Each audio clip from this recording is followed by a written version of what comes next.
ఈరోజు ఏం మాట్లాడాలో ఆలోచించి మాట్లాడాలి కదమ్మా, లేదంటే చాలా ఇబ్బందులు ఉంటాయి. అందుకని కిరణ్ నాకు బాగా పరిచయం ఉన్న హీరో. ఇప్పుడే దుర్గేష్ గారు చెప్పినట్టు మన పక్కింటి కుర్రోళ్ళలాగా ఉంటాడు అని. ప్రతి ఒక్కరూ కూడా ఇక్కడ ఇంతమంది ఉన్నారు, ఆల్మోస్ట్ అందరూ కూడా హీరోని తనతో ఐడెంటిఫై చేసుకునే అంత మనలాగా. అంటే ఒక హీరో అంటే ఏదో పెద్ద 6 ప్యాక్లు 8 ప్యాక్లు ఇటువంటివి ఏమీ లేకుండా సాదాసీదాగా ఉండే మనలాంటి, అంటే నాలా కాదులే, అలా కొంచెం సన్నగా ఉండే వాళ్ళలాగా ఉండే ఒక కామన్ మ్యాన్ లాగా ఉండే వ్యక్తి. నిగర్వి వరుసగా మరి 9-10 హిట్ సినిమాలు వచ్చినప్పటికీ కూడా చాలా సాత్వికంగా ఉండే మంచి వ్యక్తి అతను. అంటే మన తెలుగు అబ్బాయి, మన తెలుగు అమ్మాయి శ్రీగౌరి. చాలామంది అంత చక్కటి పేర్లుంటే ఏయో పిచ్చి పిచ్చిగా పేర్లు మార్చుకుంటూ ఉంటారు హీరోయిన్లు. అటువంటిది ఏమీ లేకుండా తల్లిదండ్రులు పెట్టిన పేరే ఉంచుకొని తను స్వతహాగా కర్ణాటక సంగీతం నేర్చుకున్న గాయని. ఇప్పుడే తను ఆ పాట హమ్ చేసింది. నేను ఈ ప్రొడ్యూసర్స్కి, డైరెక్టర్ రాజేష్ గారికి చెప్పేది ఏంటంటే, మళ్ళీ ఈ సినిమా సూపర్ హిట్ అయిన తర్వాత మీరు శ్రీగౌరితో సినిమా తీసినప్పుడు పాటల మటుకు తనతోనే పాడించండి. ఒరిజినల్ సింగర్ కన్నా కూడా చాలా బాగా పాడినట్టు నాకు అనిపించింది. అమ్మాయి హమ్ చేసినప్పుడు చక్కగా పాడింది. ఇంకా ఈ సభకు ముఖ్య అతిథిగా విచ్చేసిన నా ప్రియ మిత్రులు దుర్గేష్ గారికి,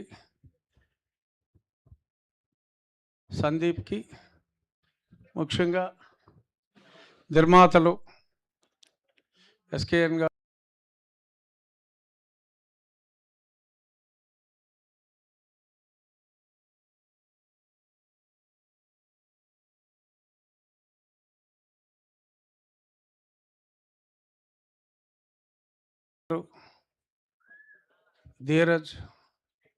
ధీరజు, మా అబ్బాయి, వీళ్ళందరూ కూడా కలిసి చదువుకున్నారు.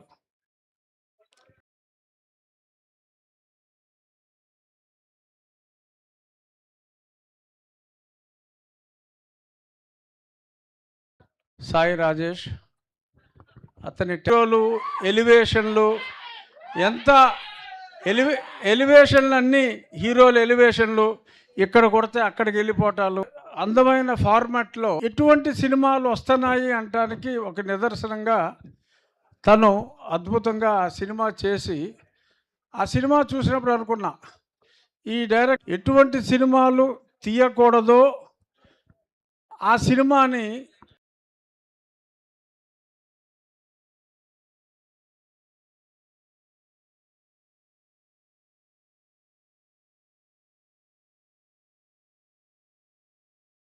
తీసి, ఒరే పిచ్చోళ్ళారా ఇలాంటి సినిమా చూస్తున్నారు మీరు అని చెప్పి దాన్ని చూపెట్టి హిట్ కొట్టి, ఆ తర్వాత అతనిలోని ఒరిజినాలిటీని బయటికి తీసుకొచ్చి అద్భుతమైన సినిమాలు తను తీస్తున్నాడు.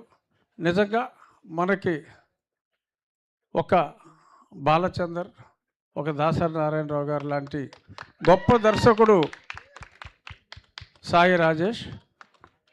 ఈ నిర్మాతలు చాలా ఫాస్ట్గా చాలా సినిమాలు తీస్తున్నారు. సరే, సినిమాల్లో సక్సెస్ రేట్ తక్కువైనప్పటికీ చాలా చక్కటి సక్సెస్ రేట్ ఈ నిర్మాతలు సాధించడం చాలా సంతోషంగా ఉంది. ఎందుకంటే వాళ్ళకి కథ మీద చాలా అవగాహన ఉన్నట్టుగా ఈ 4 పాటలు చూసినప్పుడు నాకు అనిపించింది. సినిమాలో కూడా చాలా డెప్త్ ఉన్నట్టుగా. మామూలుగా చాలా సినిమా ఫంక్షన్కి వెళ్తాం, ఈ సినిమా హిట్ అవ్వాలి అని చెప్పి అనేసుకుంటాం, కామన్ అయినప్పటికీ ఈ 4 పాటలు చూసినప్పుడే కొంచెం హృదయాన్ని టచ్ చేసిన సినిమాలాగా. కొంచెం సద్మా సినిమా, వసంత కోకిల సినిమాలో శ్రీదేవి పాత్రకున్నంత డెప్త్ తిను శ్రీగౌరి పాత్రలో ఉన్నట్టుగా నాకు అనిపించింది. చాలా చక్కగా హీరో హీరోయిన్లు ఇద్దరు మన తెలుగు హీరో హీరోయిన్లు చాలా చక్కగా నటించినట్టుగా ఆ టీజర్ చూస్తేనే, ఆ సాంగ్స్ చూస్తేనే మనకు అర్థమవుతుంది. దుర్గేష్ గారు వెళ్ళిపోయారా? సరే, ఆయనకి ఏదో చెప్పాలనుకున్నాను, వెళ్ళిపోయారు. ఎందుకంటే సరే, మామూలుగా మేము పొలిటీషియన్లు చెప్తూ ఉంటాం, ఏది కావాలంటే అది ఇచ్చేస్తాం, అది ఇది అని. కానీ ఒక సినిమా, ఇదే సినిమా సపోజ్ ఒక 10 కోట్లు అయింది అనుకోండి, ఊరికి ఎగ్జాంపుల్ చెప్తున్నా, 10 అయ్యుండొచ్చు, 20 అయ్యుండొచ్చు, అంతే. ఒక 10 కోట్లు అయ్యి ఉంటే కేరళలో మనం ఇదే సినిమా తెస్తే 5 కోట్లలో పూర్తయిపోతుంది. ఎందుకు అంటే ఇక్కడ మనకి టెక్నీషియన్ లేరు, టెక్నీషియన్లను ఎక్కడి నుంచో తెచ్చుకోవాలి, డబల్ బేటాలు అన్నీ పే చేయాలి, చాలా ఇబ్బందులు ఉన్నాయి, కాస్ట్ ఎక్కువ అవుతుంది.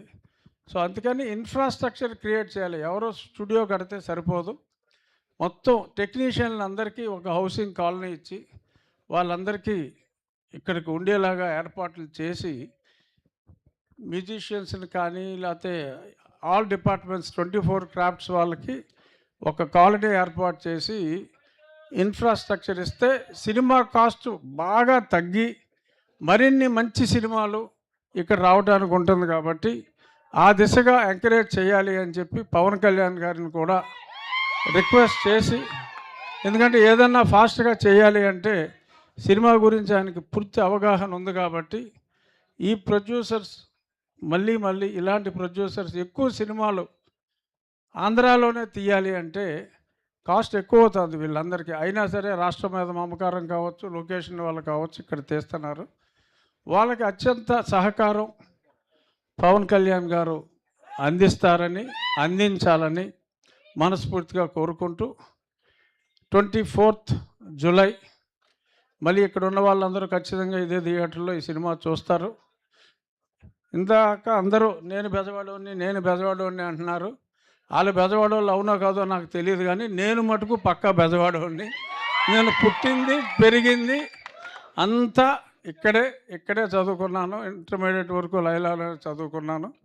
విజయవాడలో శిరీష్ రాజు గారు నా తాతగారు, నేను పుట్టింది పెరిగింది అంతా నేను పక్కా బెజవాడోని. ఇదే థియేటర్లో సింహాసనం సినిమా కూడా నా చిన్నప్పుడు నేను చూసిన వాడిని. ఈ థియేటర్లో ఈ సినిమా చాలా బాగా సూపర్ హిట్ అవ్వాలని కోరుకుంటూ, కిరణ్ అండ్ శ్రీగౌరి మరిన్ని మంచి సూపర్ హిట్ సినిమాల్లో యాక్ట్ చేయాలని మనస్ఫూర్తిగా కోరుకుంటూ, all the best to your entire team.